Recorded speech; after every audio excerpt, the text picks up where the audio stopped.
passou um pouquinho. Aí está 108, volta um pouquinho. Obrigada, Simone. Eu E tentando, aí, minha gente, Jânia. eu terminei o livro e fiquei pensando. Li novamente, né? Já tinha lido esse livro antes. E parece que cada vez que a gente lê, ele traz novos significados, traz novas percepções, né? Novas perguntas. E foi assim que eu terminei o livro. Né? Que parece que quanto mais a gente estuda, mais a gente tem perguntas. E vou fazer algumas perguntas para vocês, né? Ou, na verdade, não fazer algumas perguntas, vou transmitir um pouco das minhas dúvidas e perguntas para a gente, né, discutir mais à frente. Eu começo aí falando sobre os déficits, né, tanto quantitativos quanto qualitativos, e é falado em relação a como a gente pode substituir esses hábitos, e aí eu sempre me coloco enquanto profissional da área, né, enquanto professora, de passividade por hábitos de participação. Como é que eu faço isso com a minha turma, né, com os meus alunos, com aqueles com os quais eu lido todos os dias? Paulo Freire diz que, como é que eu posso dizer, que faltou condições no nosso passado histórico-cultural para que a gente pudesse, né, digamos, analisar melhor, entender melhor esse processo, e que o processo atual do livro, mas que também condiz com o que a gente vive hoje, né, tão parecido, a gente enquanto profissional, a gente pode aproveitar esse ensejo para enxergar essa realidade, para buscar essas condições de um passado histórico que a gente não teve, mas que buscar agora, de tentar enxergar, de ver as coisas de forma crítica. E aí ele fala do índice de analfabetismo e fala em relação a esse índice, analisando a escola de ontem, a escola de hoje, aí eu coloco para vocês, né? E a nossa escola, e como, quando eu estava lendo, eu pensei muito em como eu fui alfabetizada, e como eram as aulas no ensino fundamental, como eram as aulas no ensino médio, e como elas acontecem hoje. Como muita coisa ainda é parecido, né? As dificuldades se repetem, e a forma de ensino até aqueles que já estão, como é que eu posso dizer, arcaicos, que não devem mais ser trabalhados, a gente ainda vê uma repetição, o ensino tradicional em si, na verdade. A gente ainda vê uma repetição. E aí eu fico pensando, será que é porque a gente tende a repetir a forma como a gente aprendeu? Né? Por que, que eu ainda vejo nas classes de educação infantil o uso de repetições de alfabeto, repetições de palavras, repetições de frases formadas? Então, todo esse déficit, né, como o Paulo Freire fala, se a gente for analisar, está na gente enquanto profissional. Né? Enquanto eu tenho professores que estão o tempo todo buscando estudar, buscando conhecer mais, buscando melhorar a sua prática, eu também tenho aqueles que, lamentavelmente, se fecharam, às vezes por conta de uma rotina mais pesada, né? Às vezes porque acreditam mesmo que é aquilo ali que dá certo, né? Que é daquela forma que dá certo. Paulo Freire vai dizer que esses déficits, né, qualitativos, quantitativos, ele usa aí, são os óbices do desenvolvimento do país, né, são os obstáculos, são os empecilhos, e que acabam sendo contraditórios a uma,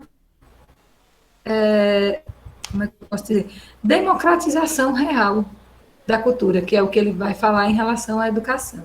A gente tem aí o número de crianças em idade escolar, e eu pesquisei atualmente, né? Aí vai falar que tem 4 mil milhões, não é isso, minha gente? 4 milhões de analfabetos da faixa etária de 14 anos, e 16 milhões, né, a que se junta na educação já referida, que falam por si. Eu pesquisei dados de 2018, 2019, que diz que nós temos 1,22, ou seja, 1.220.000 jovens que ainda não sabem ler. E desses, né, 1.220.000, 1.150.000, eles estão matriculados regularmente na escola. Né? E aí fica visível a questão da alfabetização, e a gente não está nem falando da alfabetização de adultos, né, mas da alfabetização da criança mesmo em idade escolar, que são 93% do percentual. Eu tentei procurar qual era esse percentual que o livro está trazendo aí, porque se a gente for considerar o crescimento demográfico no Brasil, foi muito grande, né, dessa época para cá. São quase mais de 100 milhões de pessoas. Não consegui encontrar, mas pelo menos a gente tem uma ideia, né, tá aí, 4 milhões de analfabetos a partir de 14 anos, e atualmente a gente tem esses 1.222.000 jovens que não sabem ler, e que desses, né, quase uma boa parte está na escola, que são 1.150.000 estão matriculados na escola. E aí, vocês deem uma olhada na página 102. Quem é que está olhando aí muda para a página 102, por favor. O terceiro parágrafo. 102. Essa daí, a página 102.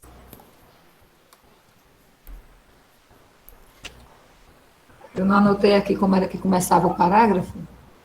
Mas é essa, 102. 102, terceiro parágrafo. Começa com experimentar métodos. Tenho mais certeza. Esse daí, experimentamos métodos. Então, experimentarmos métodos, técnicas, processos de comunicação. Superamos procedimentos.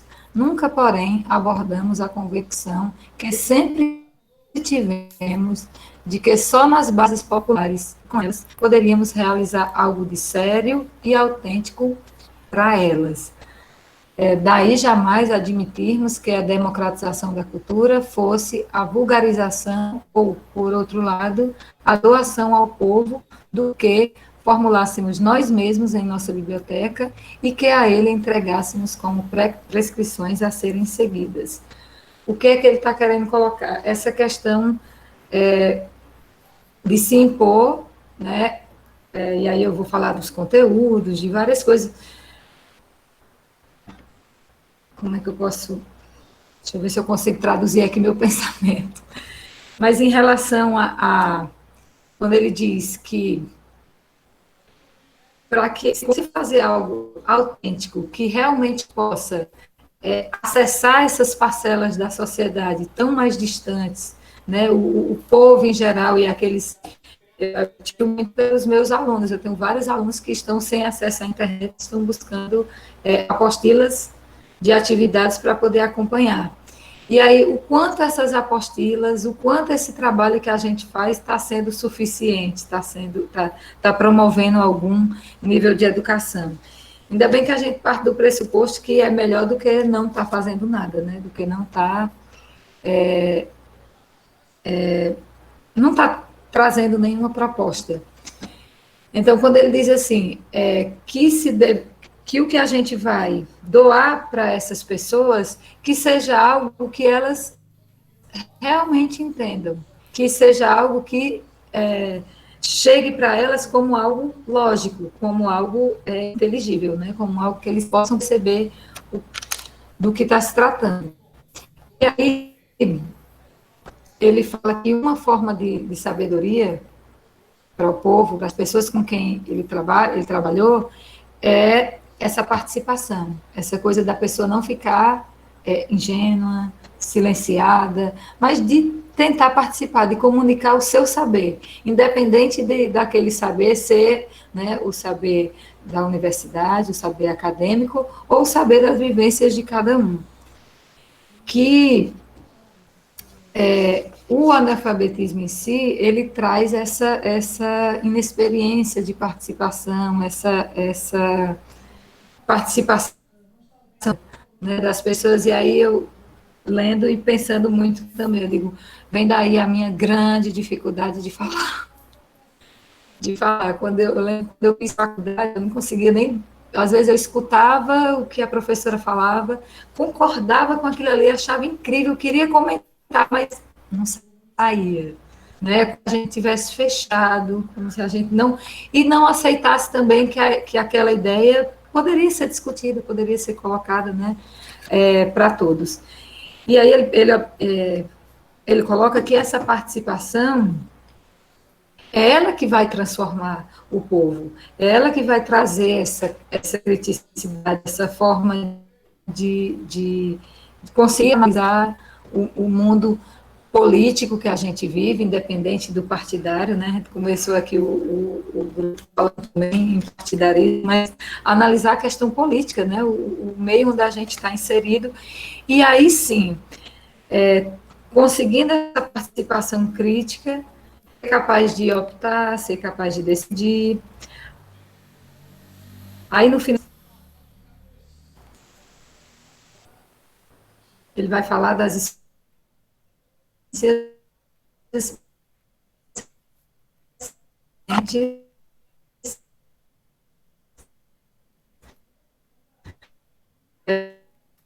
quando o livro foi publicado, o movimento de cultura, e falou que esse movimento ele permitiu um amadurecimento das convicções sobre as relações entre o educador e os alunos, e o povo, ou o termo que ele está usando, os proletários e subproletários. E esse amadurecimento, eu acho que também tem a ver muito com o que a gente está vivenciando ao final do livro, né, de tudo que a gente viu, desde o primeiro capítulo, segundo, das nossas participações nesse grupo também, vai promovendo esse amadurecimento. Não é à toa que Cislândia está aí querendo concretizar um pouco do que a gente fala aqui, né, em forma de publicações. Então, ele vai dizer também que coordenavam um projeto de educação para adultos, e aí vem o que a gente já conhece, né, em relação ao trabalho dele, e esse projeto de educação para os adultos tinha duas instituições. Um era o Círculo de Cultura, deixa eu ver se está aí, está aí. Um era o Círculo de Culturas, e o outro era o Centro de Culturas. E à medida que foi se desenvolvendo, né, essa proposta, eles conseguiram, com esse conhecimento, ir superando, né, alguns entraves, algumas problemáticas. E aí, algo que foi analisado por ele e pelo grupo, né, que fazia parte aí do Círculo de Cultura e do Centro de Cultura, foi essa questão ligada à escola, né, ao termo escola, ao termo professor, ao termo aula discursiva, aluno, né, grade, aí no caso ele vai usar o termo pontos ou programação compacta, tá na página 103. Então, nas discussões, esse amadurecimento do grupo, o que foi que permitiu? Permitiu recriar ideias em relação a esses termos, né? Escola, como foi visto, né, como um conceito muito carregado, muito pesado, cheio de passividade, foi chamado pelo grupo, né, de Círculo de Cultura. Nada mais, como é que eu posso dizer, sinônimo, né, do que de escola. Professor foi chamado nesse contexto, né, desse método que ele está apresentando, de coordenador de debates. A aula discursiva foi chamada de diálogo.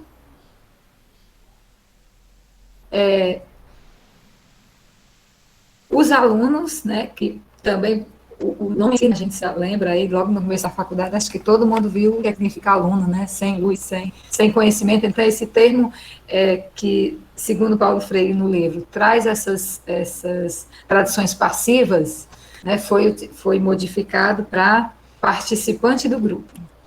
E os pontos, que seriam os conteúdos, ou no caso, a alfabetização, essa a programação compacta de uma cartilha, por exemplo, ele chamou de unidades de aprendizado. Vai ter uma parte aí que eu não sei se dá para a gente ver, que são os complementos que ele fez ao livro, que ele comenta que a primeira experiência, né, o nascimento disso tudo, a primeira experiência foi com 5 alunos analfabetos. E que desses 5, 2 desistiram.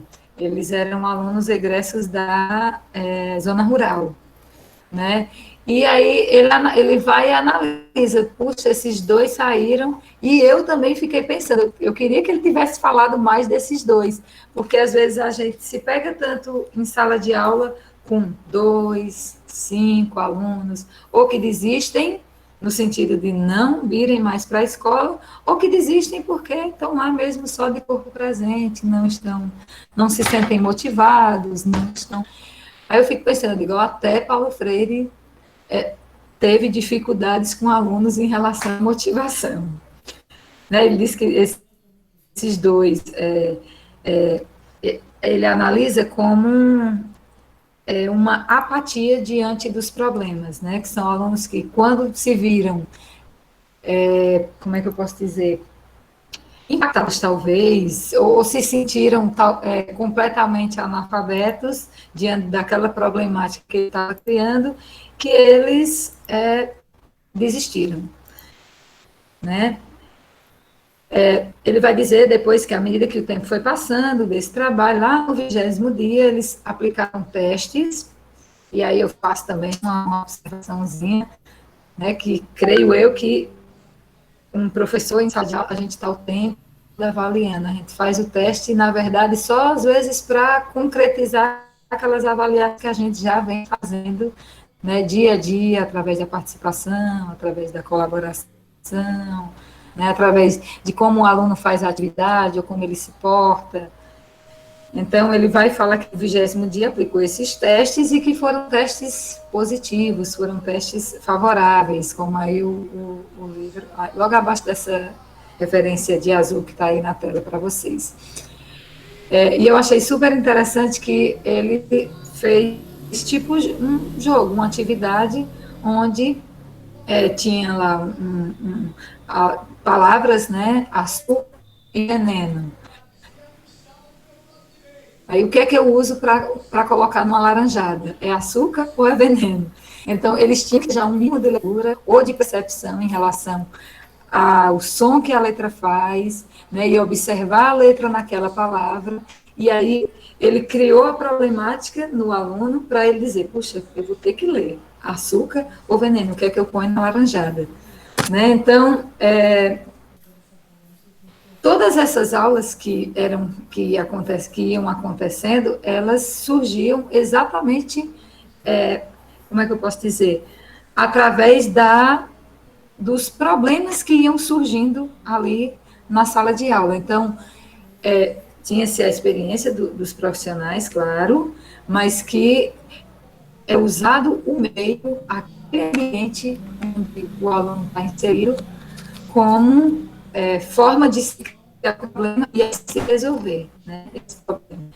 E aí, outra coisa super interessante, que eu acho que não está mais nessa parte, não sei se está assim, na página 103 ou está na página 104, que é essa coisa do diálogo com o aluno, de tentar descobrir o que é que ele quer aprender, né, o que debater mesmo e ver quais são as curiosidades do aluno, daquele, né, analfabeto, né, mas o que é que interessa a ele? Aí vai estar dizendo aí nacionalismo, remessas de lucros para o estrangeiro, evolução política do Brasil, e aí eu até penso, eu digo, se fosse hoje uma discussão dessa com os alunos, talvez eles estivessem falando das questões atuais políticas, né, da guerra de Nagorno-Karabakh, se fosse meus alunos de geografia, com certeza iam querer saber, né, dos conflitos no Cáucaso, né, entre a Armênia e o Azerbaijão, e como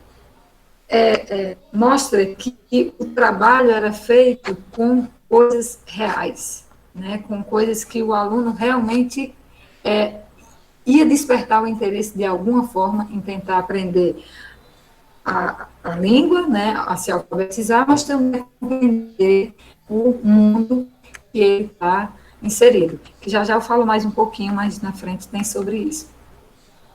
E aí o grupo, né, desse centro de cultura, o Paulo Freire escreve, né, escreve aí, com 6 meses eles começaram a se perguntar se não era possível criar um método, né, como transmitir essas experiências, mas o método, eu tenho um pouco de aversão ao termo método, que eu acho muito fechado, né, tipo, certinho, mas seria um método ativo, um método que processe o contexto do que está, das vivências ali, se fossem as vivências no campo, fossem as vivências na cidade, trazendo para o contexto da alfabetização e também da análise crítica, né, do ser humano, ele conseguir se enxergar no meio daquilo ali, enquanto povo, né, enquanto pertencente a uma nação.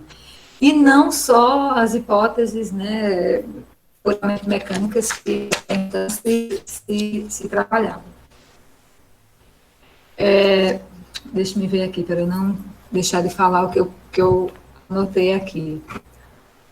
Pronto. E aí ele usa muito o termo ingenuidade, né? E aí, meu Deus, quantas vezes nós somos ingênuos mesmo? E aí, no termo ingenuidade, ligado aos alunos, né, as pessoas com quem eles estão trabalhando, aqueles adultos. E que ele trabalho pudesse propiciar, pudesse promover como eu posso dizer, a saída desse lado, dessa ingenuidade de compreensão do mundo, para uma criatividade e, ao mesmo tempo, alfabetizar. Né? Ou seja, a gente está falando de contexto, a gente só tem que ter cuidado para não ter contexto partidário, mas acaba se inserindo.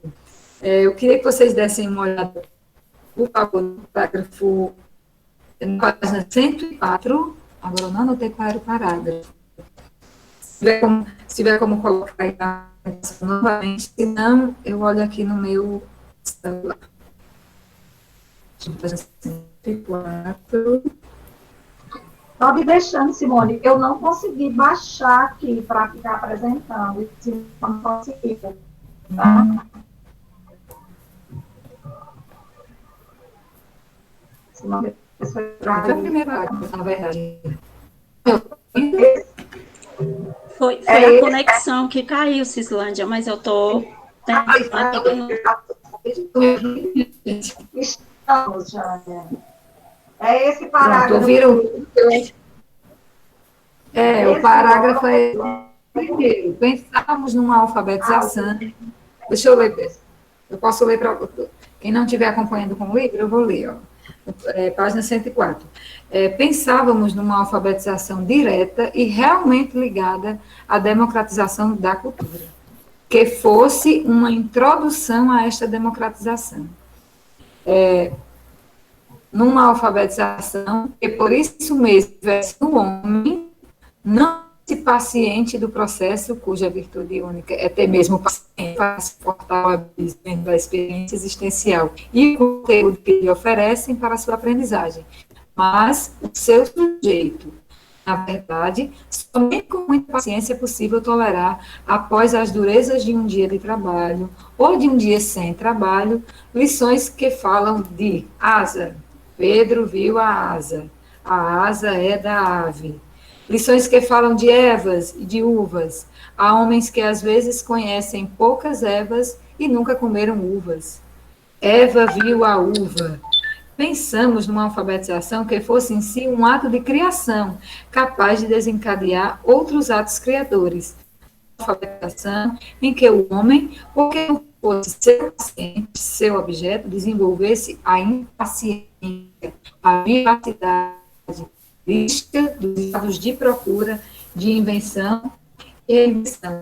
E quantos impacientes a gente não tem dentro de uma sala de aula? Será que a gente sabe lidar com essa impaciência. E aí, voltando para essa questão desses termos, geralmente a gente vê nas cartilhas, nos livros de educação, ainda se a gente ainda vê que esse contexto de se trabalhar com as famílias, né? As famílias. E aí,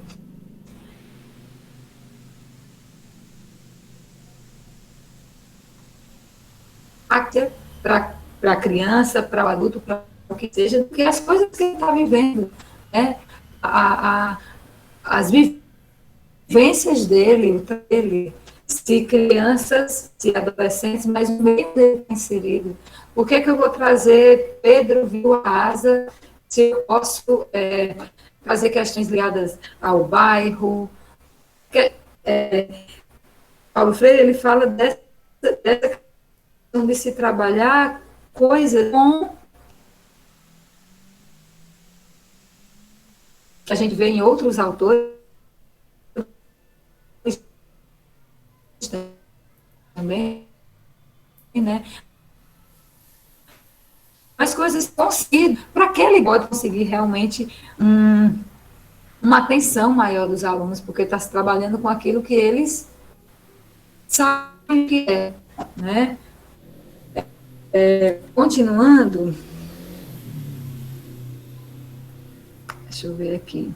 Sim, ele vai falar bem mais à frente, esse trabalho todo, tanto aquele com as primeiras turmas até foi possível que eles contavam com o Serviço de Extensão Cultural da Universidade do Recife, um pouquinho mais abaixo, da Recife, que, por sinal, era dirigido por eles mesmos. Bem, num contexto que a gente está acostumado, não é a gente que dirige, as coisas geralmente na nossa sala de aula, bem assim, não é tão possível ou passível de questionamentos, né? Tem muito de cima para baixo. E eu pensando aqui, eu digo, como isso aqui seria um sonho. Já se tem uma certa, como é que eu posso dizer?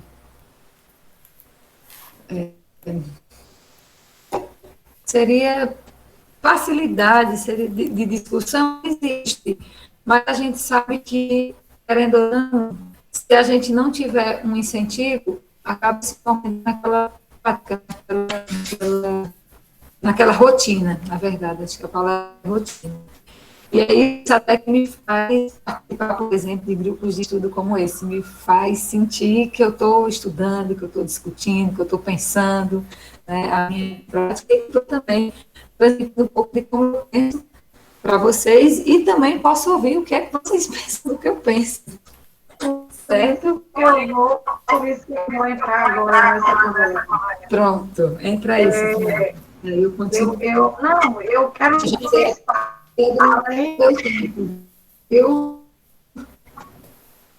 é isso.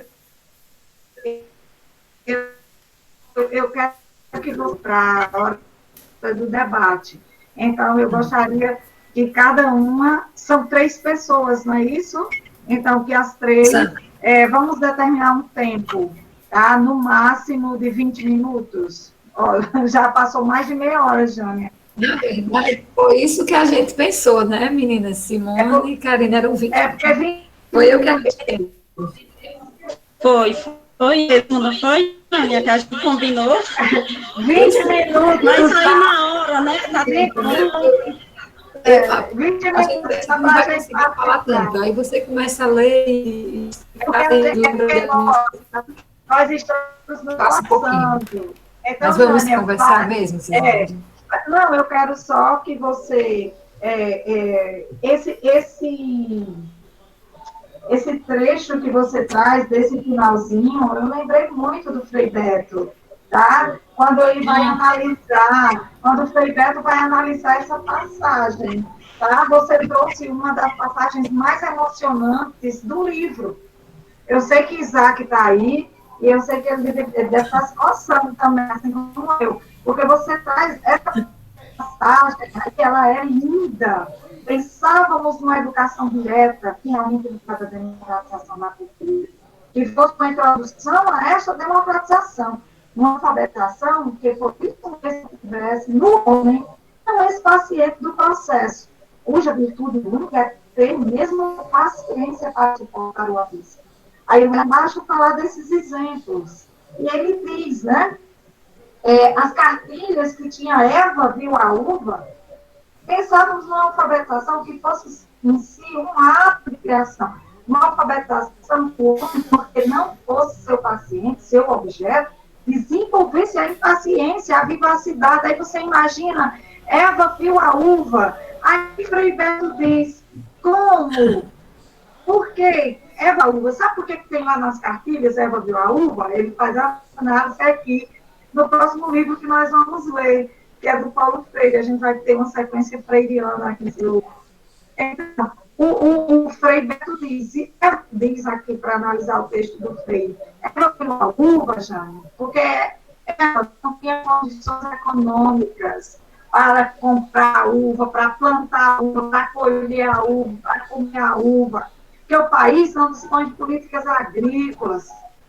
É muita terra sem políticas agrícolas. Então, a leitura é muito interessante acerca desse pedacinho, só dessa frase, porque que Eva viu a uva. Eva só viu a uva, não fez mais nada, só viu, não se mexeu, tá? Então, eu gostaria muito agora que você fizesse seu encerramento, fechasse, foi ótima a sua reflexão, maravilhosa, como sempre. E aí a gente passar para outra pessoa. Aí. Pronto, pois eu vou encerrar com... deixa-me ver. Com uma fala de que... Isso que eu vinha dizendo, né? De você respeitar as vivências da cultura de cada um.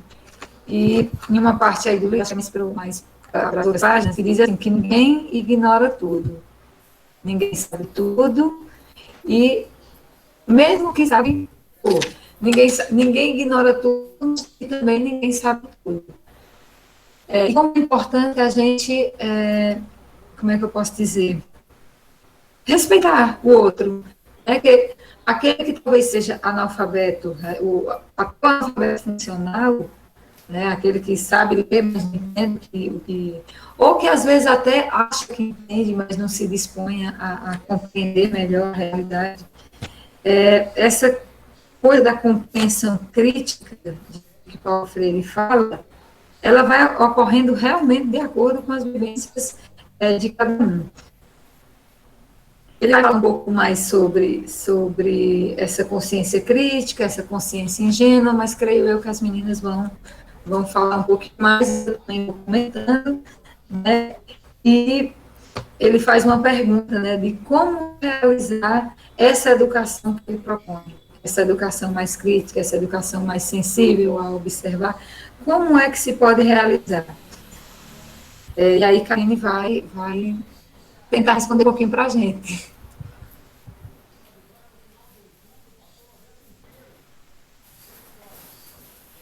É isso, Karine? Boa noite a todos. Jane, belíssima fala, viu, tua?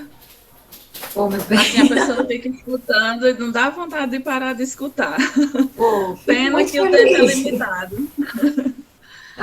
Eu fico... Pode prosseguir. Dando continuidade, né, ao capítulo 4 do livro, certo?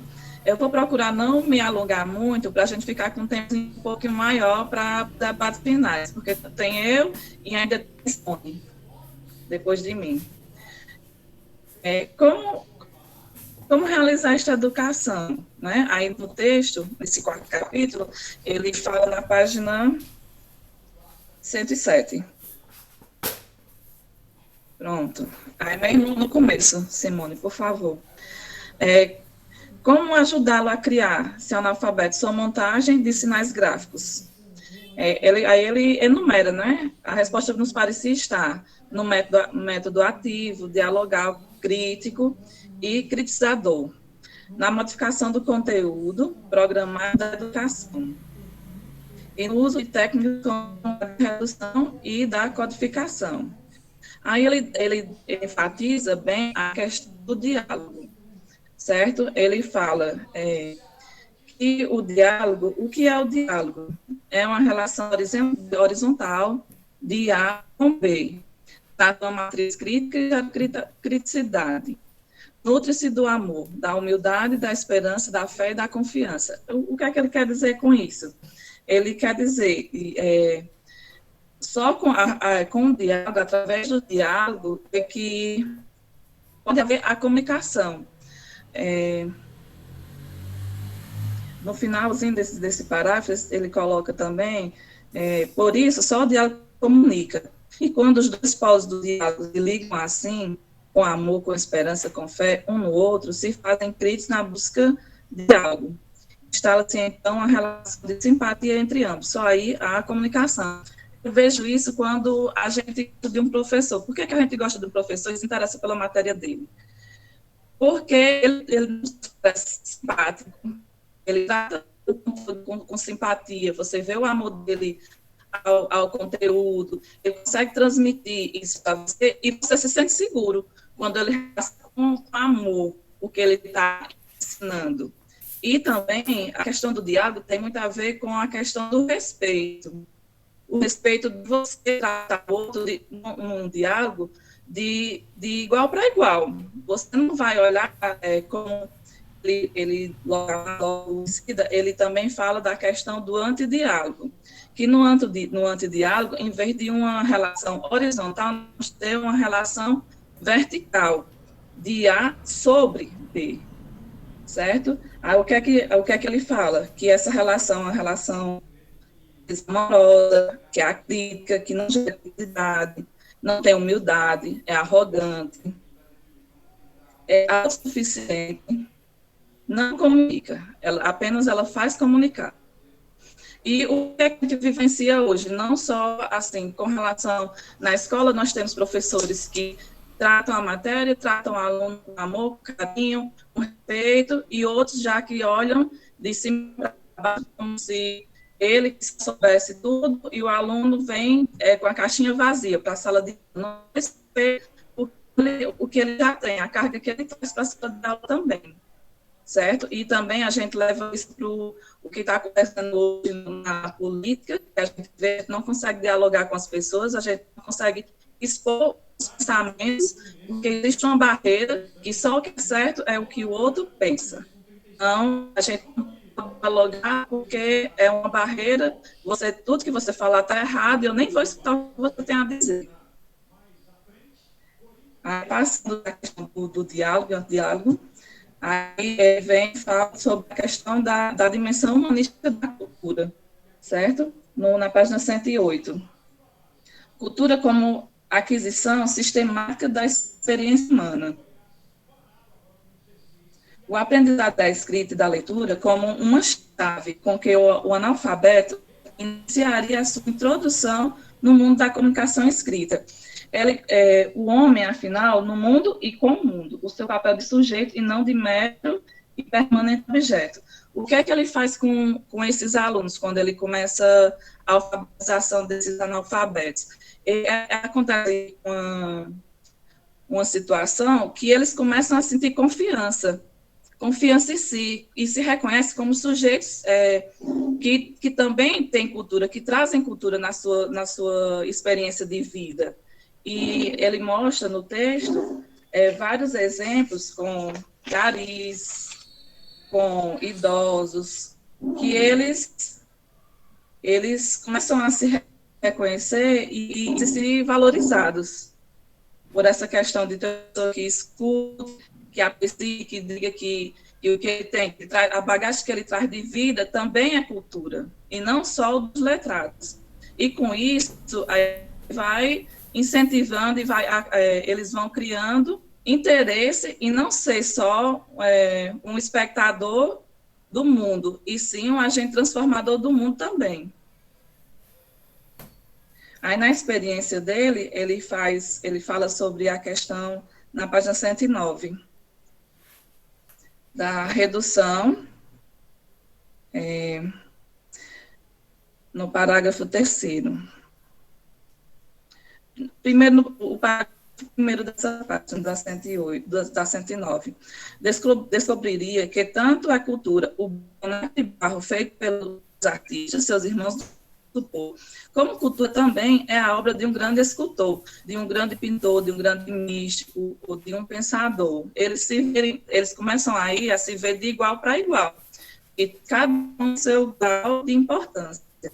Aí, no terceiro parágrafo, ele fala, para a introdução do conceito de cultura, ao mesmo tempo gnosiológica e antropológica, elaboramos, após a redução deste conceito, a traços fundamentais, 10 situações existenciais codificadas capazes de desafiar os grupos e levá-los pela sua decodificação a estas compreensões, certo? A representação da situação apresentada, cada representação da situação apresenta um número determinado de elementos a serem decodificados pelos grupos e alfabetizados, com o auxílio do coordenador de debate, que já tinha falado os nomes que ele dá a cada autor do processo.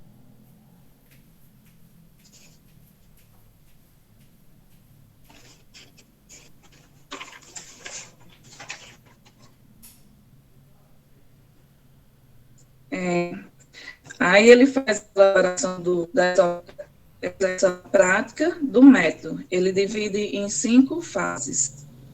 Certo? A primeira fase é o levantamento do universo vocabular dos grupos.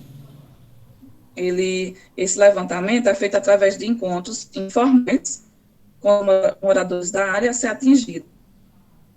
E em que não só, na página 111, em que não só se fixam os vocábulos mais reais do sentido essencial e, por isso, de maior conteúdo emocional, mas também os falares típicos, ele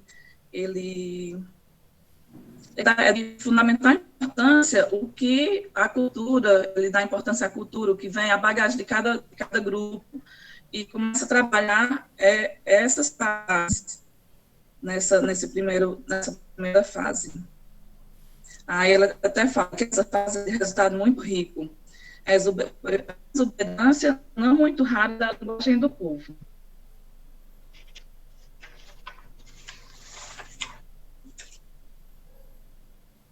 Na segunda fase, é constituída na página 113, pela escolha das palavras selecionadas do universo vocabular do vocabulário pesquisado. Aí ele obedece 3 critérios: o da riqueza fonêmica, e o das dificuldades fonéticas, e o teor pragmático da palavra.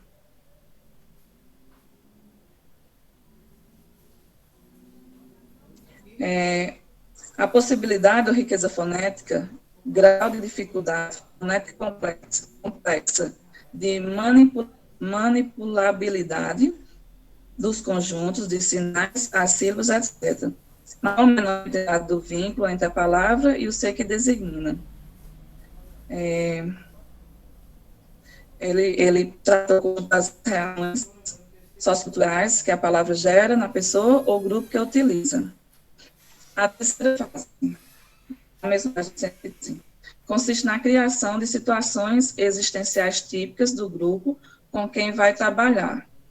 O que são essas situações? São situações problemas, codificados, guardados em si, elementos que serão decodificados pelos grupos com a colaboração do coordenador.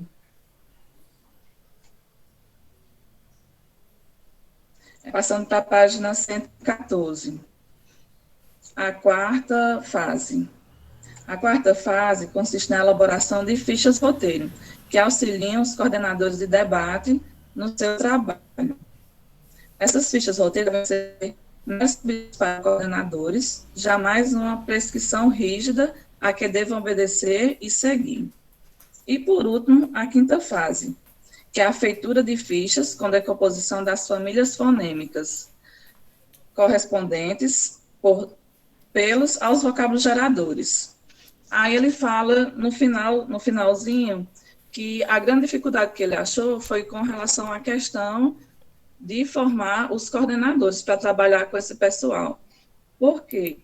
Porque ele leva em consideração que a formação dos colaboradores, a dificuldade está na criação mesmo de uma nova atitude, a do diálogo. E, no entanto, faltou no tipo de formação que tivemos. Foi o que Jânia falou, o tipo de formação que a gente carrega consigo. Atitude dialogal, a qual os coordenadores deverão converter-se para que façam realmente educação e não domesticação. Toda vez que se converter o tu desta relação em mero objeto, se terá pervertido o diálogo e já não se estará educando, mas deformando.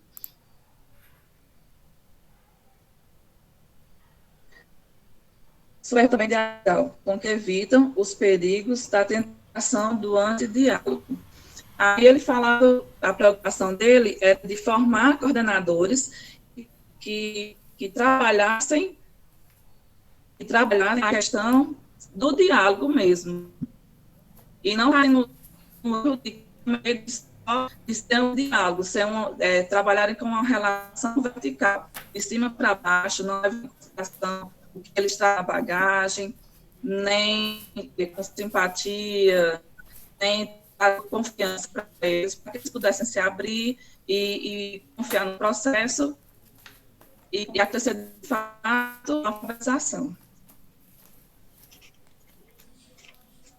Simone, na sequência, mas a execução prática.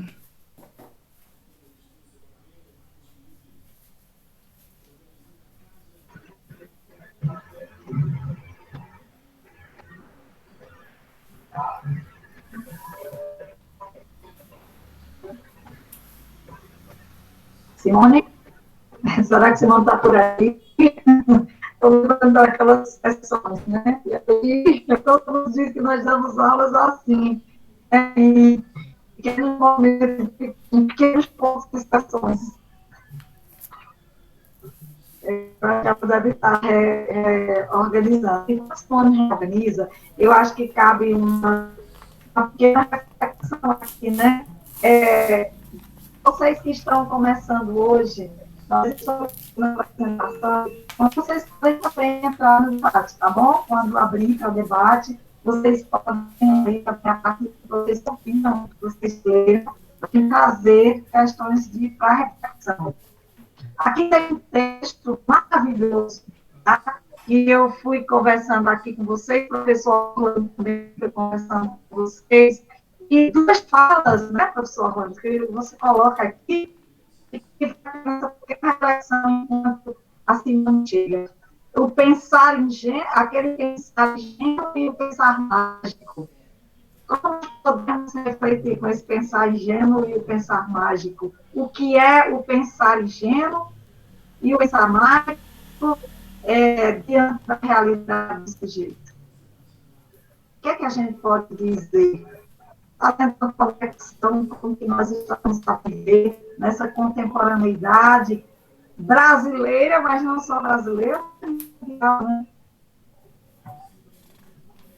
Eu vi aqui a pergunta que pode ser respondida no final por Jânia e pelo professor Orlando. Tá? Que é o pensar ingênuo, o pensar mágico e o pensar crítico. Isso estava no meu roteiro, sabe? Acabei falando, mas no final eu vou deixar todo mundo falar. Segura aí, segura. Complemente, se for o caso. Eu quero. Simone, pode passar para você, se você já tiver em condições internéticas.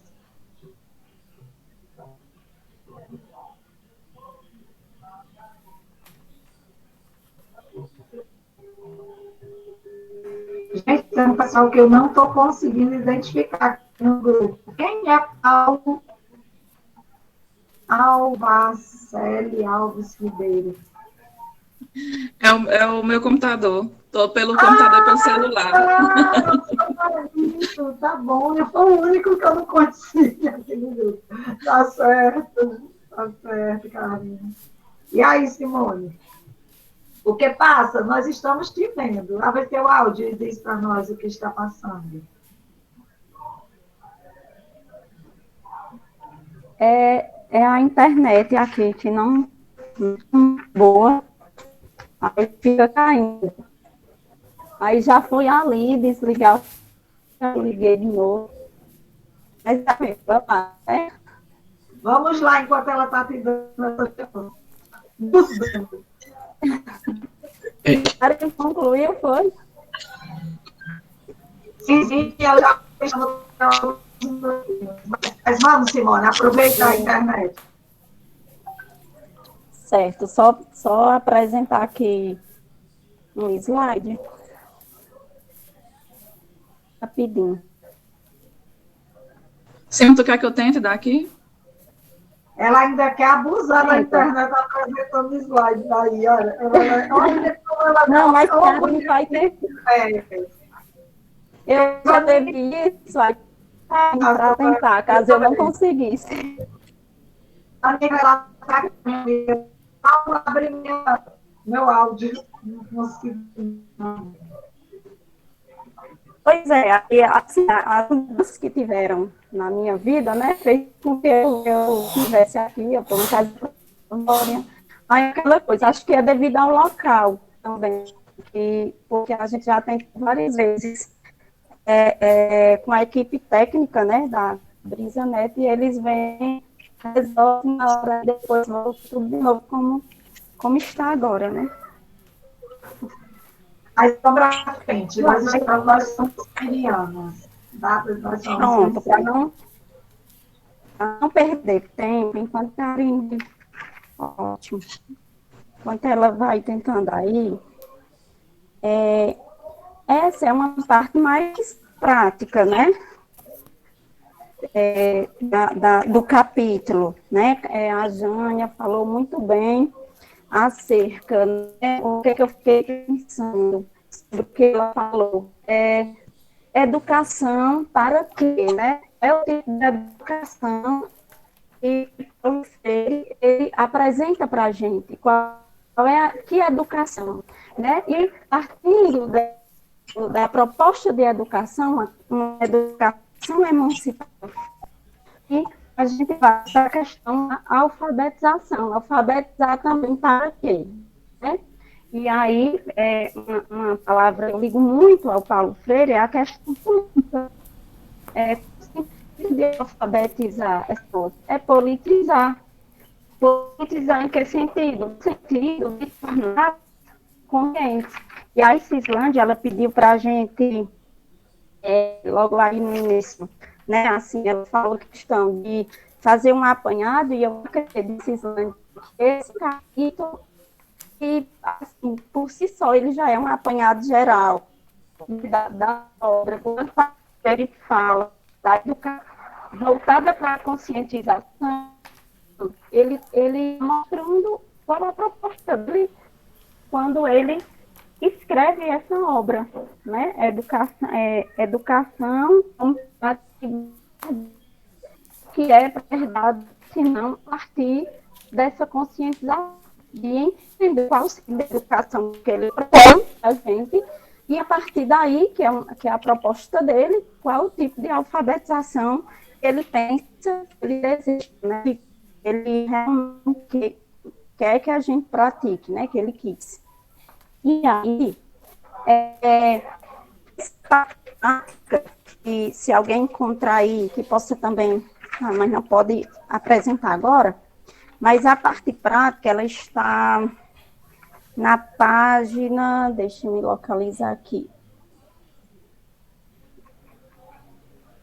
tem um subtítulo, Execução Prática, na página 115, para quem quiser localizar aí. Pronto. Nessa página, né, Paulo Freire, ele vai mostrar na prática, né, e Karine explicou para a gente os passos, né, passo a passo, assim, na prática, como é que isso ocorre. E à medida que ele vai apresentando a experiência que ele tem que a Jane até colocou muito bem, que ele realiza, né, com os adultos, né, porque Paulo Freire, ele vai trabalhar com adultos. É importante que a gente perceba isso. Muita gente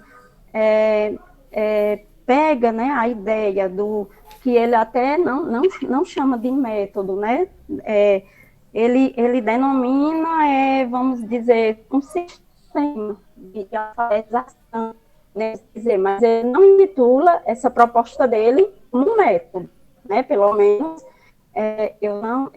foi o que eu entendi, né, das leituras que já fiz sobre o Paulo Freire, né, a respeito dele também, além de ler os escritos, ele a respeito dele.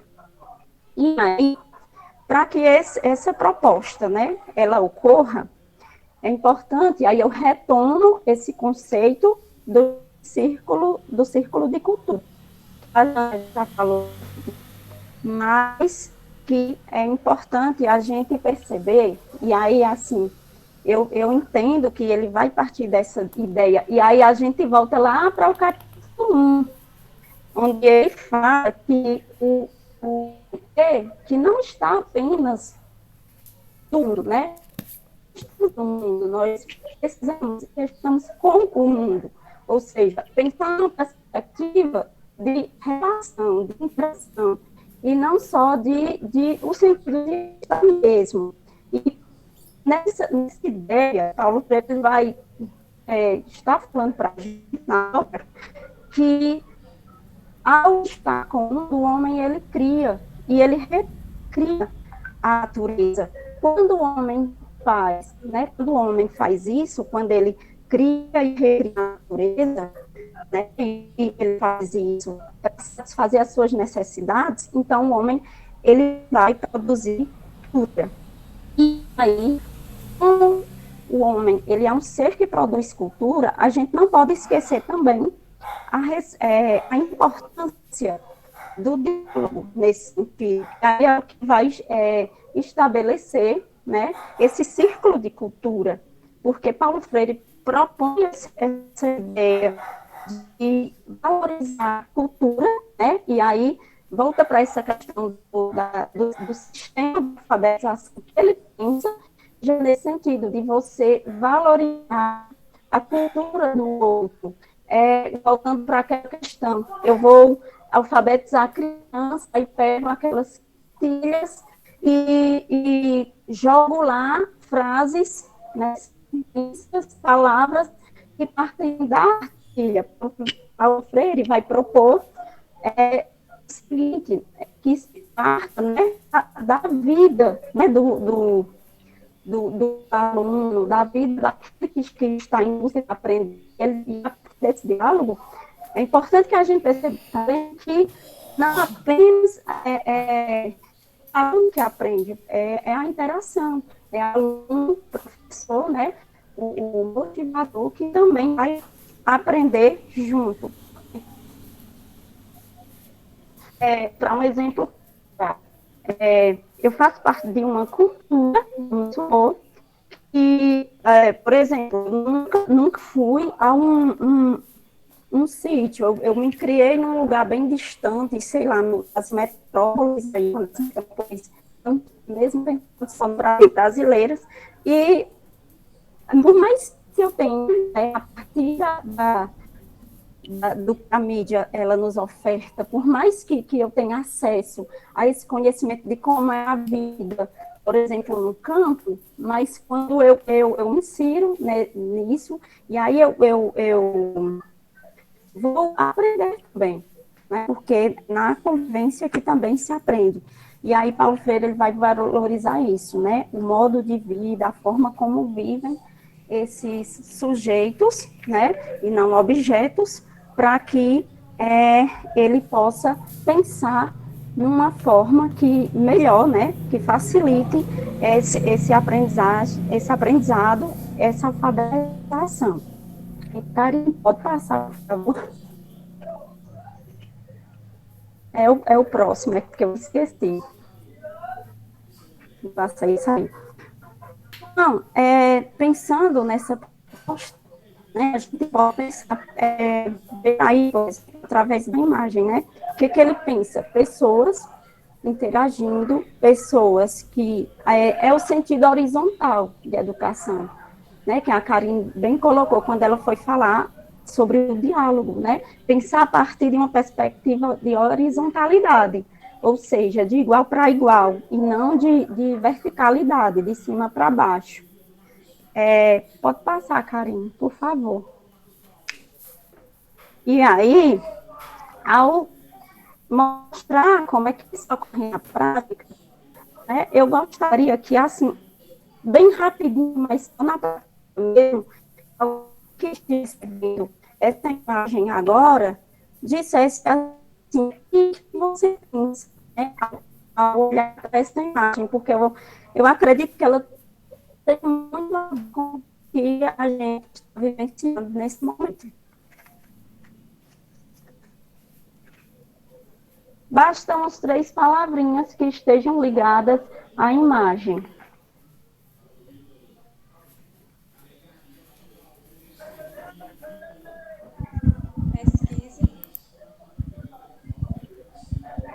Pesquisa. Internet. Informação.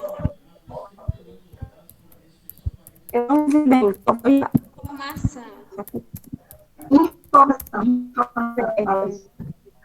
Informação. Bom, pesquisa, internet. Comunicação. Tudo bem. Olha aquele Isaac disse, conexão, conhecimento, caos, eu gostei, Isaac. Eita, gostei do caos também. Caos, aí deve ter uma organização, a coisa vai... Exatamente. Então, assim, gente, porque a proposta da imagem? Porque o que Paulo Freire, ele vai propor justamente isso.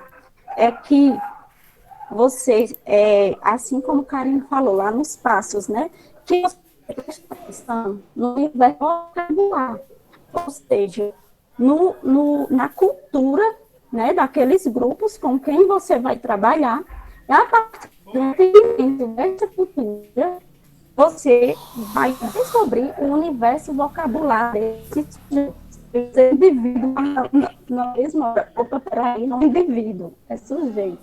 Né? Não né? É o crítico. Então, às vezes, até com essa expressão, a gente precisa ter cuidado.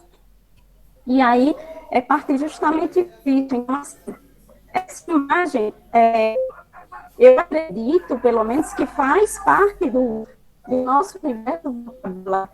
E aí, pensei nela justamente nesse sentido. Karine, por favor. Então, aí lá nos anexos, né, da obra, ele oferece para a gente, na prática mesmo também, propostas para que a gente trabalhe, né? Mas aí, o cuidado, ele está oferecendo uma proposta que é voltada para adultos, né? Não é para crianças. Alguém pode dizer, mas eu já adaptei, né, esse sistema do Paulo Freire, me apropriei dele e adaptei a realidade dos alunos que são crianças. Eu já fiz isso, né? Assim, deu muito também. Foi muito legal, assim, isso no sentido de alfabetização ainda da questão da apropriação dos códigos, né, da escrita, no sentido de ampliação de conceitos, que também é muito, muito interessante, dá muito certo. E aí, né, ao pensar nessas pessoas, ele oferece, né, esse diálogo a partir das questões, por exemplo, aí, que vemos, que fazem os homens. E aí, à medida que esses jovens, esses adultos vão respondendo o que eles vão percebendo, então o que acontece? Né? Vai se ampliando os seus conceitos, conhecimentos. Aí dá para trabalhar, por exemplo, a própria ideia de cultura ligada à questão do trabalho, né? E é a partir disso, é a partir desse diálogo, é a partir dessa conversa, né, que vão surgindo as palavras geradoras, né, que é onde entra a sua proposta. E aí, o que Paulo Freire ele fala? O que aparece, por exemplo, quando se pergunta, né, a respeito dessa imagem aí? Aí vou pedir a Karine novamente para passar. Obrigada, Karine. Então, aí eles podem responder o seguinte: trabalham com barro, estão alterando a matéria da natureza com o trabalho, né, porque estão modificando, estão mudando, eles podem utilizar outras palavras e palavras do seu universo, né, do seu universo cultural, do seu universo vocabular, como diz o próprio Paulo Freire. Então, a partir desse diálogo, dessa conversa, né, vai surgindo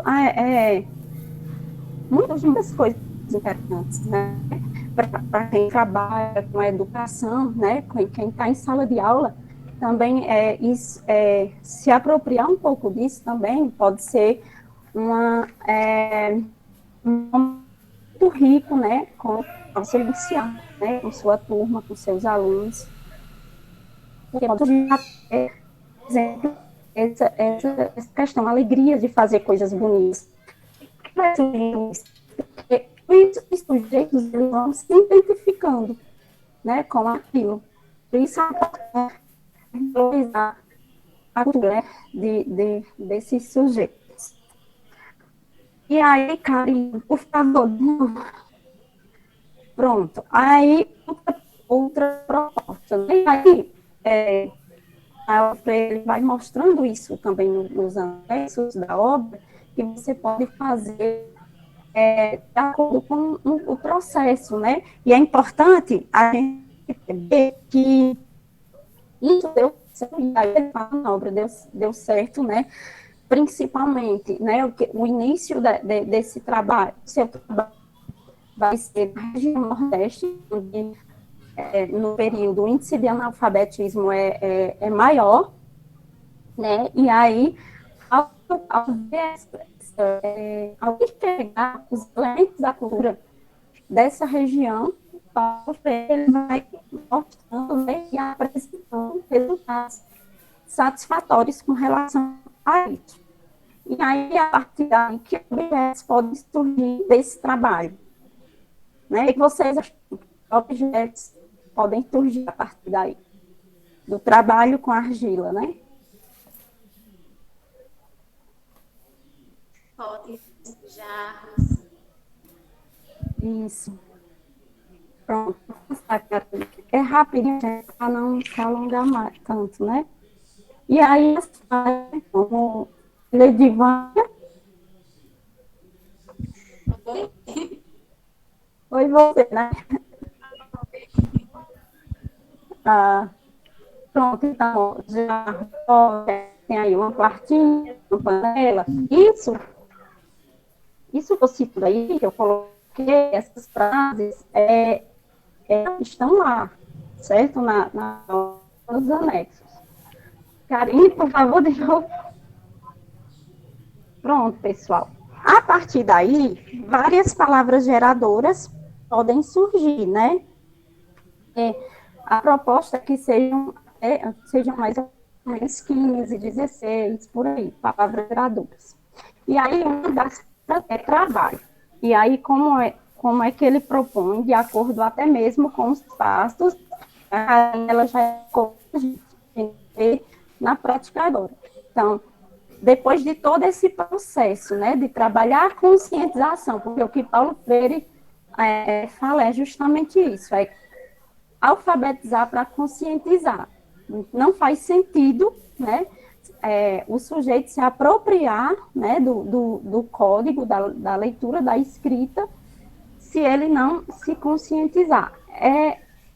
Tanto que é por meio, né, dessa conscientização que se torna alfabetização, a sua compreensão, porque o sujeito vai compreender melhor dessa relação que ele faz com o mundo e com partindo, né, da valorização da sua cultura. Ele vai encontrar sentido, né, nisso que ele está fazendo. Então, ele vai compreender bem melhor, até mesmo como é que as palavras elas vão se formando. E aí ele atenta para a questão fonológica, né, dos fonemas.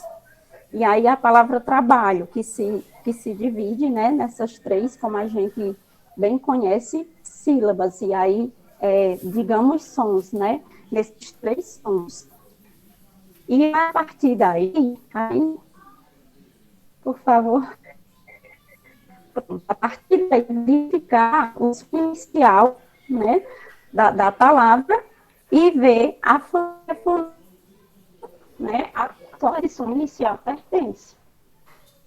E ao trabalhar a fonêmica, aí ele parte, né, dessa questão de que você faz isso a partir da oralidade, né, vai ter essa questão da leitura também, com os sujeitos. Karine?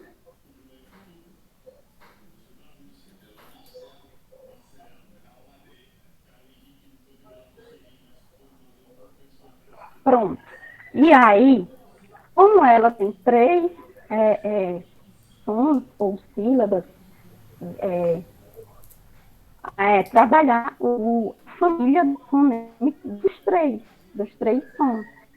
Então, caso aí, tra de trabalho, que seria tra, pré, tri, tro, e o tru, no ba, be, bobu, e no lhó de trabalho, tendo cuidado para identificar, né, a posição do som para a palavra família fônica aí. E a partir disso, Paulo Freire vai dizer também que quando você passa a esse passo, né, esse momento desse sistema, você tem o que ele chama de ficha da descoberta. Se eu não me engano, isso, ficha da descoberta. Porque é o momento em que o sujeito que está ali sendo alfabetizado vai ter uma compreensão também do som vocálico. Ele vai perceber que o som vocálico vai ser diferente, por exemplo, da última sílaba, que é melhor, já vai ter outro som vocálico. Se a gente a vogal A está destacada em vermelho, nesse sentido que a gente pode, por exemplo, utilizar, né, das ferramentas pedagógicas para isso, ou das ferramentas tecnológicas para isso. Ver a questão do som vocálico A em vermelho, o som vocálico E em verde, assim sucessivamente.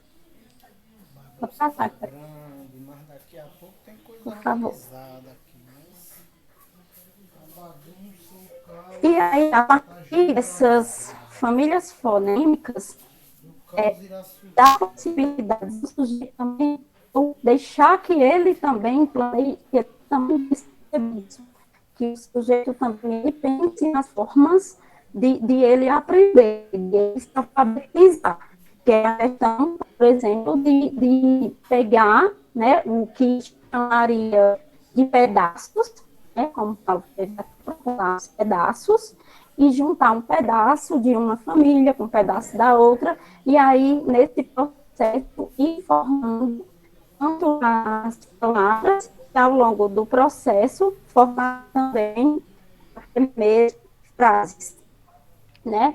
Por favor, Karine, novamente.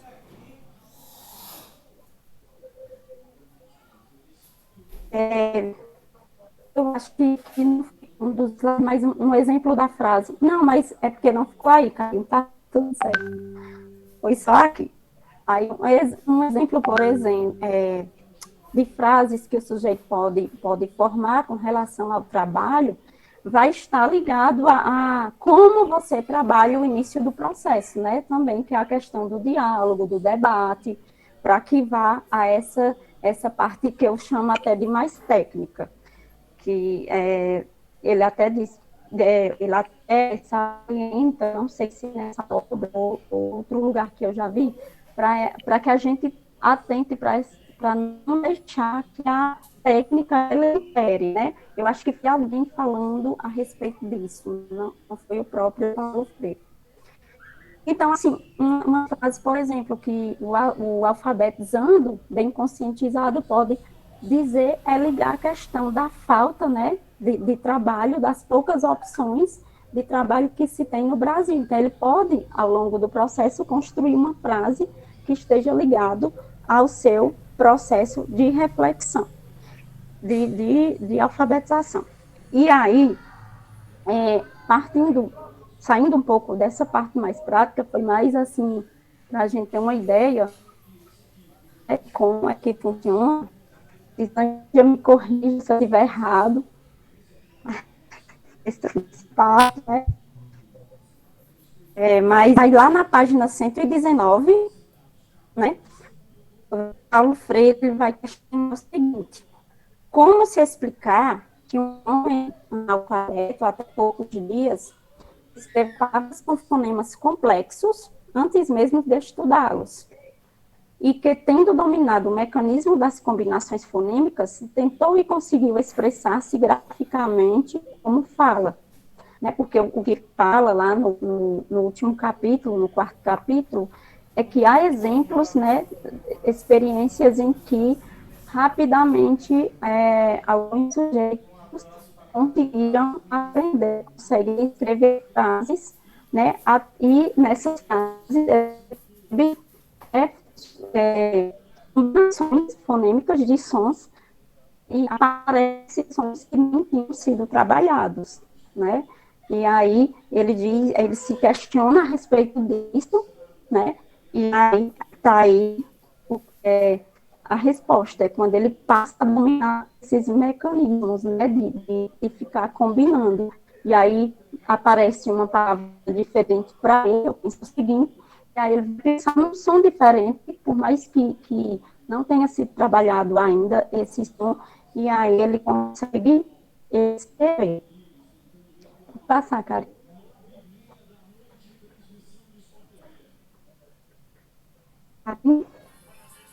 Obrigada. E aí, Paulo Freire,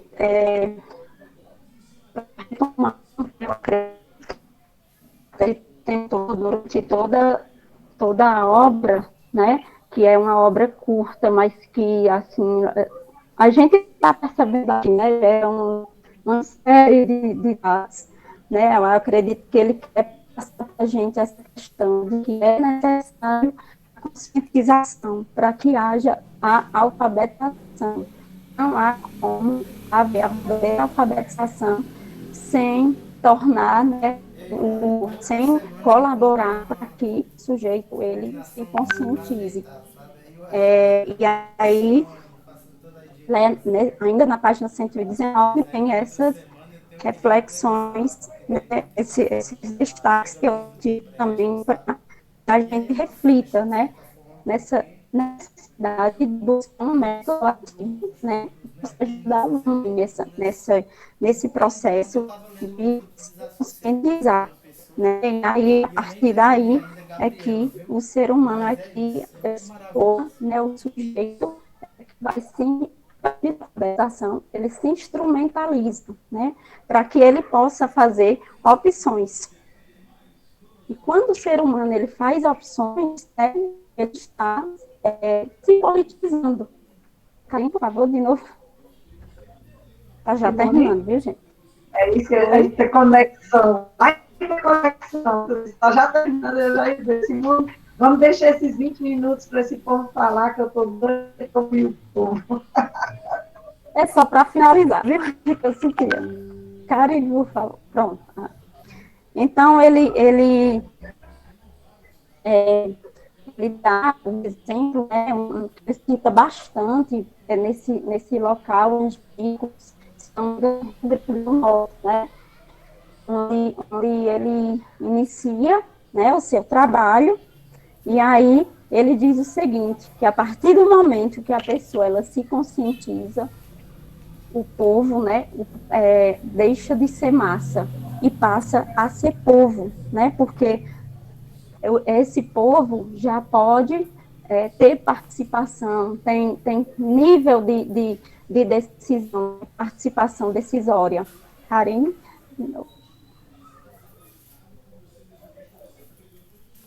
E aí, gente, eu vou passar esse próximo para não se alongar tanto, né? Mas pode passar, Karen. É só porque eu senti a necessidade nesse daí que já está, de a gente pensar, né? E aí retomar a obra para essa questão quando a gente atenta para a questão da democracia, né? Uma democracia militante, onde o sujeito ele atue, né? E nessa atuação do sujeito, né? Onde ele também possa se nutrir desse nível de cidade. E Paulo Freire vai dizer para a gente que a alfabetização é o pontapé inicial, né? Para que por isso a conscientização para a alfabetização, porque a partir do domínio, né, da leitura e da escrita é que o nível de criticidade do sujeito ele se amplia, não dizendo que o analfabeto, ele até pontuou isso também, não seja um sujeito também político, né? O analfabeto no sentido do domínio da leitura e da escrita. E aí tem uma frase que assim, é muito recorrente essa frase, que Paulo Freire diz o seguinte: a leitura do mundo precede a leitura da palavra, que eu acredito, assim, que seja a frase que resume essa obra, né? A leitura do mundo precede a leitura da palavra, e a gente observa justamente nessa proposta que o Paulo Freire lança para a gente. Então, como é que eu vejo essa obra do Paulo Freire? Como essa ideia de que ele não só nos mostra qual qual tipo de educação que deseja, qual tipo de alfabetização, mas, assim, ele não só tanto fala a respeito disso, como ele traz dados práticos, né? Porque, não sei vocês, mas sempre que a gente lê qualquer tema relacionado à educação, a gente fica se perguntando, sim, mas o autor está propondo isso, mas na prática, como é que isso vai funcionar? E Paulo Freire, ele, na prática, ele vai mostrar para a gente, ele não mostra só na teoria. Karen, por favor, terminando essa slide. E aí é só uma a própria editora, né, que ela também resume isso aí, que é essa questão da gente pensar nessa saída da passividade, né? Essa questão de superar esse discurso que até diz aí, vou até ler o finalzinho. O que deve ser superado é o discurso louco e o verbalismo vazio sobre a educação. O que deve ser instaurada é a pedagogia que começa pelo diálogo, pela comunicação, por uma nova relação humana que possibilite ao próprio povo a elaboração de uma consciência crítica do mundo em que vive. E aí eu deixo assim, só o último, Karen, por favor, deixo assim para vocês pensar, refletir, que é a parte do debate, né? A partir do que a gente leu, né, nessa obra, que a gente discutiu, como é que a gente, quais são as propostas, como fazer isso que o Paulo Freire propõe para a gente agora. Então, é isso. Segura aí, não desmonta ainda não. Volta aí, Karine, bota ela grandinha, bota ela grandinha. Como fazer agora? Ai, como eu queria. Só eu esqueci de falar, né? Que o agora, só para explicar o agora, né? Agora, com esse momento que inicialmente estava tudo muito novo, agora não está tão novo, mas desafios ainda não estão lançados a cada dia, assim. a cada momento, e assim, mas que é uma mudança, né, na educação, na mudança estrutural, uma quebra de paradigmas. Então, como é que a gente vai educar nesse sentido que Paulo Freire propõe para a emancipação a partir do diálogo, como estabelecer diálogo, né, agora, que a gente sente aquela ausência de estar junto. Porque Paulo Freire diz, não está só no mundo, mas está com o mundo. E aí eu trago isso para as pessoas, né? Estar com as pessoas, né? Nesse momento de distanciamento, toda essa questão. Um belo tema para reflexão no livro contemporâneo. Muito bem, eu não vou falar, eu peço a Karine para tirar a apresentação, tá? E vamos jogar aqui para a galera. Quem é que se inscreve para falar? Vamos dar 2 minutos aí para cada um, aí, para quem queira fazer alguma fala. Quem é que se propõe aí para fazer alguma reflexão? A partir do que eu vi, dessas 3 meninas, parabéns. 3 grandes mulheres, graúdas na intelectualidade aqui também, viu? Desafio aceito e foi muito bem executado. Então, vamos lá. Eu queria ouvir Isaac. Eu quero ver Isaac está tão caladinho. Eu queria ouvir Isaac. Isaac, como é que está teu Isaac? O Isaac está sem nada. Está caladinho. Adalto também. Eu vou chamar depois, já, para você bem falar. Bom, está aí a proposta. Olha aqui. Cadê você? Fala, Isaac.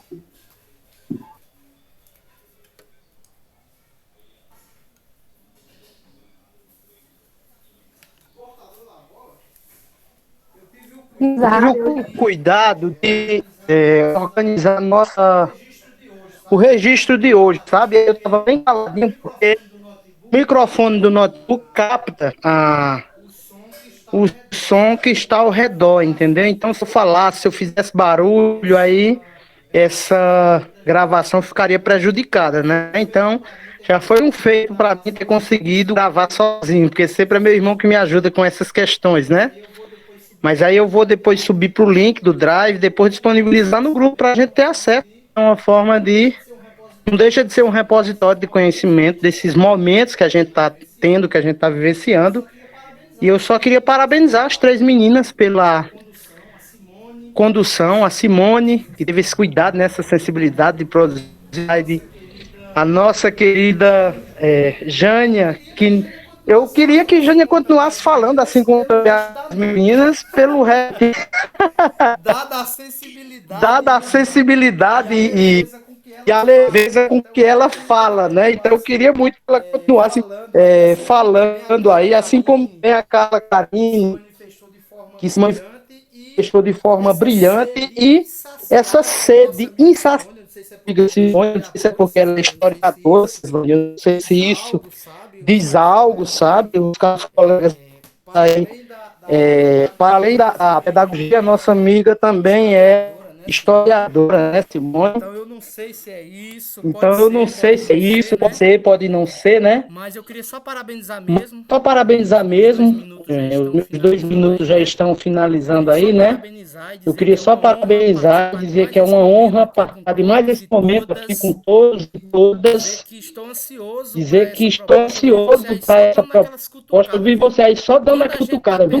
Quando a gente está pescando, Cislândia, quem é pescador de córrego, de riacho, de margem, quando a gente está pescando, a gente conhece quando o peixe, sabe? A gente sabe quando é uma piaba, quando é um corró, quando é uma traíra, entendeu? Então, hoje você está dando essas fustigadas aí, essas intocadas e eu estou me sentindo provocado suficientemente para embarcar nessa proposta aí que você está sugerindo, viu? Eu acho que nós estamos, se não amadurecer, se é pretensão dizer que houve esse amadurecimento, eu acredito que da minha parte sim, e eu queria partir para essa outra seara, sabe, que buscar essa publicação, de escrever mesmo as nossas reflexões que nós já estamos fazendo aqui, a nível de estudos, e colocar isso, como diria Antônio de Javé, assentar isso no livro, né? Fazer disso um registro histórico, que não seja uma patente, como diria lá o líder da comunidade do Javé, mas que seja um documento de fato, e eu acredito que o grupo está amadurecido o suficiente para isso. Saúdo os demais colegas que estiveram aqui convidados para participar desse momento aqui, né? Dentre eles aí o professor José Orlando, né? E um grande abraço a todos e todas. Eu vou desligar o negócio, que eu tenho um compromisso agora 9 horas também com a minha saúde fio, então vou correr 10 quilômetros, ou 7 quilômetros e vou estar ali na academia, viu? Ai, que inveja! Muito bem, muito bem. Obrigada, Isaac. A minha proposta pela questão dos escritos, né, a produção do livro, ela se organiza dessa necessidade, com certeza, curricular, mas uma necessidade para além do currículo, para que a gente possa participar, para aqueles que, né, lá na frente ouvirão, né, escutarão, né, acerca, e então vão ver pelos links, né, desse momento pandêmico. Essas experiências em tempos de pandemia também é importante que a gente registre. Então, as leituras em freio, momentos contemporâneos, como fazer essa conciliação. Simone termina a apresentação dela, né, desse como fazer esse diálogo agora. Então, como fazer esse diálogo agora? De uma leitura que não foi escrita agora, mas que é tão presente no nosso tempo de hoje, desse aqui e agora. Tá? Quando a gente traz lá no início da reflexão, quando a gente traz lá no início da reflexão, ela fala do processo de alfabetização e a inter-relação entre processos conservadores e progressistas. Não sei se você lembra, Jane, dessa sua fala, que você diz como ir para além desses processos que são. Você usou a palavra tradicional, eu vou usar conservadora. Tá? Como tradicional, de uma forma negativa, eu vou usar conservadora.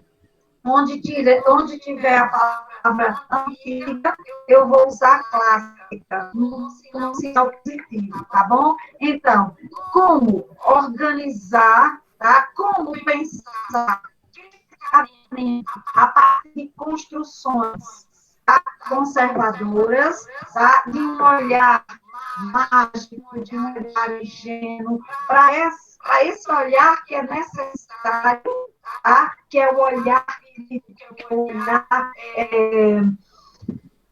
progressista.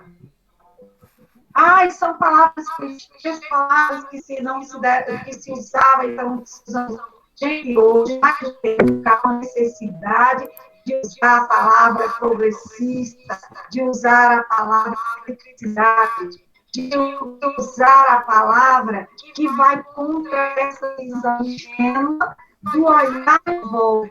Eu estou olhando ao meu entorno e estou dizendo que foi Deus quem quis. Não. Eu tenho que olhar ao meu entorno e dizer assim, eu posso transformar isso em uma condição, que foi uma condução para chegar até aqui. Então, quando o Paulo vem trazer essa sua leitura, né, que você faz, que eu adorei ver uma bióloga aí andando lado a lado com a pedagogia, né? Hoje, a Karine, quando ela traz as fases da proposta de Paulo Freire. Simone, não tenha medo de dizer método. o José Carlos Brandão, ele chamava Método Paulo Freire, ele escreveu um livro, e o nome do livro, naquela coleçãozinha Primeiros Passos que ela tinha, e ele, o que é o método? Ele aí, está por aí, perdido aí nesses livros. O que é o método?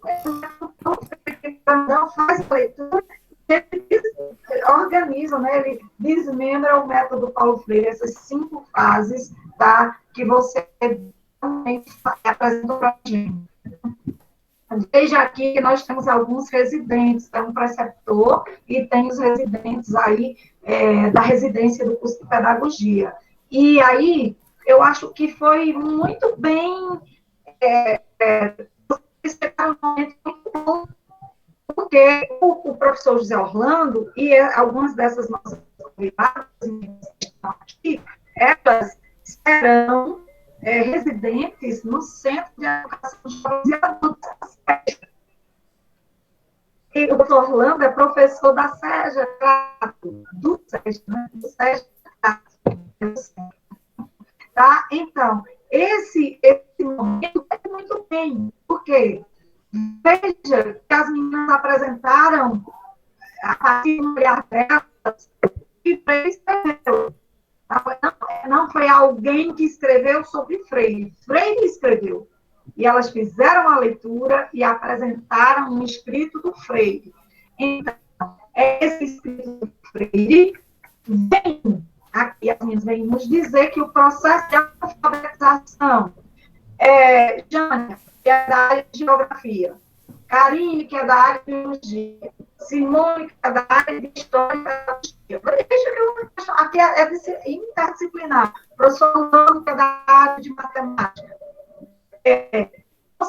Vocês vejam que esse processo da alfabetização que o Freire fala pode ser aplicado para a alfabetização da imagem, que é o que eu trabalho, a alfabetização geográfica dos espaços, dos lugares, que é o que eu trabalho, para uma alfabetização matemática. Então, o Freire escreve uma proposta de trabalho para além dessa alfabetização da palavra tão somente, tá? Onde se desmembra em sons e você está dizendo que o processo de alfabetização se dá a partir das consciências. Não é da consciência, não, ele diz das consciências. O processo de alfabetização, ele se dá a partir das consciências. Quais são as consciências? A consciência cultural, a consciência histórica, a consciência geográfica, a consciência matemática, a consciência ecológica, biológica. São muitas as consciências. E aí ele vai dizer o passo a passo metodológico, do geral para o específico. E não da forma que nós fazemos, não equivocadamente na escola, do específico para o geral. Nós partimos do pedacinho da sílaba, depois para a palavra, depois para a frase, depois para a oração, depois para o texto. Veja, e depois da vida. Primeiro, Paulo Freire parte da vida, depois para o texto, depois para a frase, depois para a palavra, depois para a sílaba. É isso que eu pensei.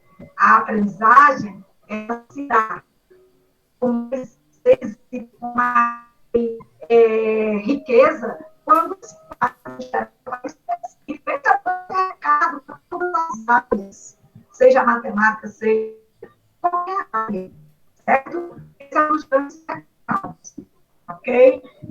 Bom, eu gostaria de saber se alguém quer falar alguma coisa, professor Orlando, se quiser falar, ou qualquer um dos residentes, ou alguma das meninas que não falaram ainda, se quiser falar, fica à vontade.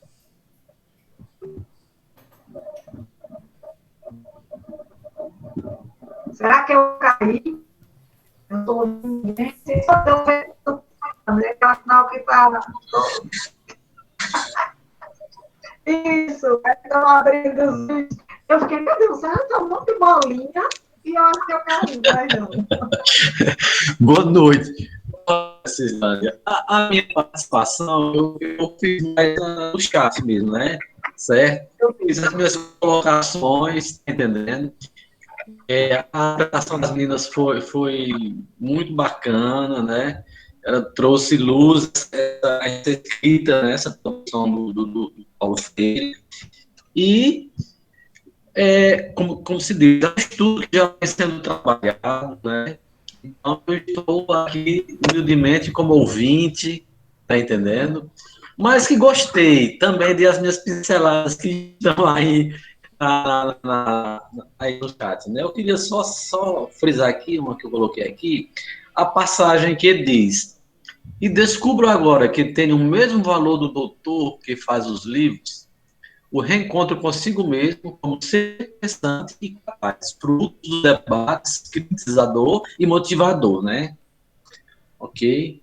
Então, esse é um dos muitos momentos nessa leitura que é riquíssima, mas isso aí eu percebi, assim, a elevação do cidadão, como se coloca, mesmo ele lá, ele não tem nada, ninguém tem nada superior a ele. O doutor, né, o empresário, o rico. Então, esse momento de emancipação mesmo, né? Que a Ana falou também aí, que essa leitura da conscientização, se conscientizar, ele precede a alfabetização. Certo? Olha Então, mesmo. Aqui também eu coloquei as situações existenciais, que é o dia a dia dele, a realidade dele, né? Esse reconhecer esse entorno, essa vivência dele, também fomenta as propostas pedagógicas de alfabetização. O conhecimento, o entendimento de sua realidade, né? A conscientização do sujeito e o seu processo de alfabetização. Alguém falou, professor Orlando, alguém falou, vamos começar aqui. Alguém falou aí no grupo que, mais ou menos assim, que eu não vou recordar o chat, não, vou tentar. Alguém falou que determinados políticos têm medo do Paulo Freire. Algumas pessoas dizem que o Paulo Freire está superado, tá? E aí, a Jânia traz uma estatística. A Jânia diz que, mas eu acabo até aqui preocupado, nossa, temos esse número, 1 milhão